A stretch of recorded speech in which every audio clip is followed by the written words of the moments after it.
Wonder Woman 799. Surprisingly, there's a lot to say about this issue, and this run in particular, I guess. It is coming to a close.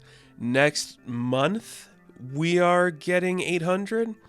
Or is it in August? I know it's a bigger book, so maybe it's August? I can't remember, because the relaunch comes in September. When are they ending this book? Because it's May. And then June is soon, so it could be in June. Are we going to go the summer without a Wonder Woman book? I guess she'll have the tie-ins for the Terror. What's the book? Knights of Terror?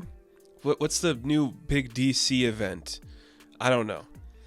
I guess she'll have tie-ins for that, but this is also the first issue to come out post the announcement that during the Tom King run of Wonder Woman upcoming, there's going to be a new character introduced called Lizzie, who is Wonder Woman's daughter.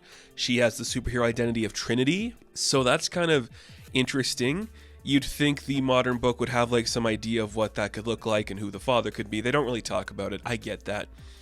This also has a lot of like guest writers and guest artists on the book, which I'm confused by, because I'm like, what are we leading to? Because on top of all of that, this is also the first part of a story that is supposedly going to be concluded in the upcoming issue, which is the last of this era. So that's a lot. That's a lot going on for this book. It's very interesting.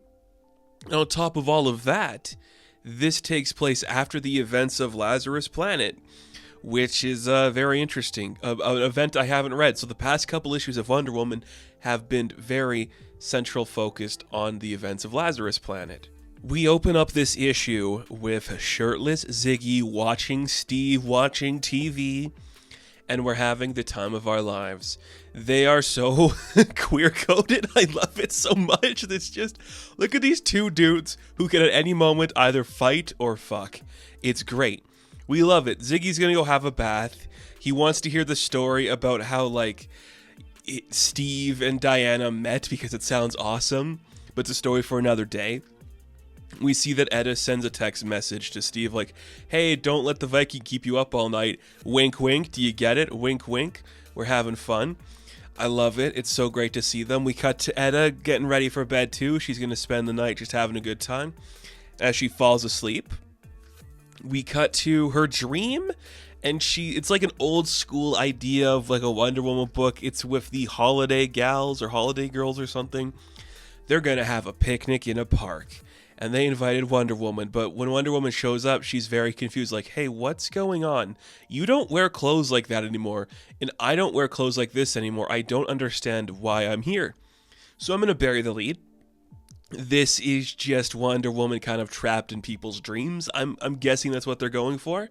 So this particular issue, or this particular story, I should say, has Wonder Woman having a picnic with the girls. Cheetah shows up to ruin the picnic. They take her down. We realize the reason Cheetah's upset is because she wasn't invited to the picnic. But the more the merrier. So she sits down and they have a good picnic. And Wonder Woman's like, I don't understand what's happening. This is very strange. And then she vanishes. And then we cut back to Steve, who is like watching a documentary about old German aircraft planes. It's like, that's a very weird thing to do. I don't know what the current stance is with Steve Trevor. Is he a World War II or World War I survivor? They don't really say, because he looks like he's 28. So he could either be like old, or young, and like the descendant of a Steve Trevor that could have existed in that timeline. It doesn't matter. As he's doing that, Ziggy has fallen asleep in the bath. Whatever they're doing with Ziggy, I like it. And this is where we kind of get like our first big art shift.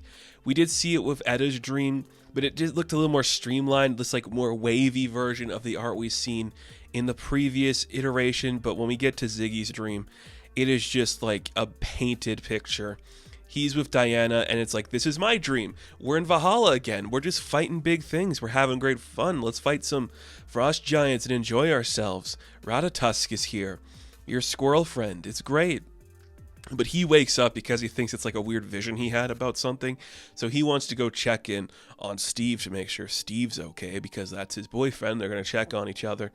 And as he does that, we cut to Steve's dream, which is drawn by one of the Dotsons.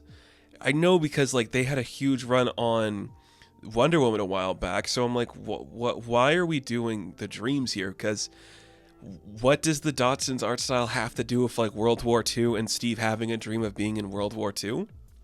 I don't understand that. Well, this is a really fun moment. It's just Steve's in an old plane taking down some Nazis. Wonder Woman comes in to save the day. It's enjoyable. And it's just that timeless thing that happens when comic books are just forever and always. Like, we don't know what era they're in, what's going on, but it's cool. And it's great. And they show up, and before the scene changes, Diana pulls him in for a kiss. So they have a little smoochy moment. There, and I guess kind of like the theme of this book, because Etta kind of says it at the beginning, is that Steve and Diana are like forever intertwined. They are forever connected. Like that is going to be her Lois Lane no matter what. So are we slowly, quietly implying that Steve's going to be the dad of whatever Lizzie Trinity comes out to be? Maybe? I don't know. Interesting. As that ends, we cut to the art style from the Young Diana adventures, which have been like the backups for a lot of the Wonder Woman stories. The Themysciran palaces are just being bombed by planes, and we see that Nubia's like, where is Diana? She needs to help us for this. And it's just like a quiet moment of these two girls reconnecting, just like, hey, we have to stop this thing. It's not your fault this happened. Let's go kick some ass. And we realize that is Nubia's dream. So Nubia was having that dream too. And she wakes up like, that's not a normal thing that just happened. I don't understand why that felt so real. Now she's having that. Her lover comes in and is like, yo, I just had a weird dream about Diana. It's very strange that that happened. I don't understand what's going on. Something isn't right about all of this. And what we see at the end of this book is that Diana hasn't woken up from her coma, I guess, and she's like glowing orange.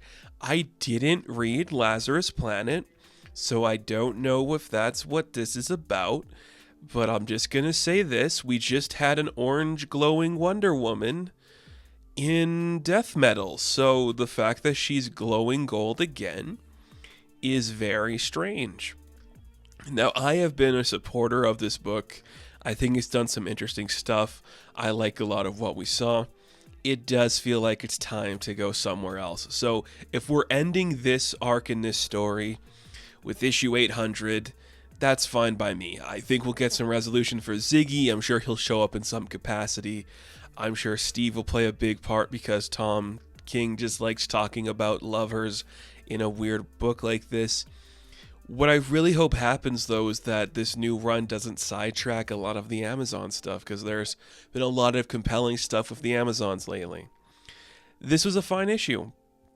I don't understand why we had all these guest artists show up. I'm not sure what the sales on this book are. It has to be good that, like, before we even do 800, we can have, like, 100 people guest appear in this book. That's cool. It's fine. I don't know. There's something about that that's interesting. It's really fun. So cool. I mean, the Dotsons did it, and I love the Dotsons' work, so that's really exciting. So, Wonder Woman 799. I am going to give a 7 out of 10. Now, thank you all for watching this review. Be sure to like and subscribe to the channel. As always, you can check me out on Instagram, TikTok, and Twitter. And as always, I will catch you in the next one. Have fun. Stay safe. Good luck.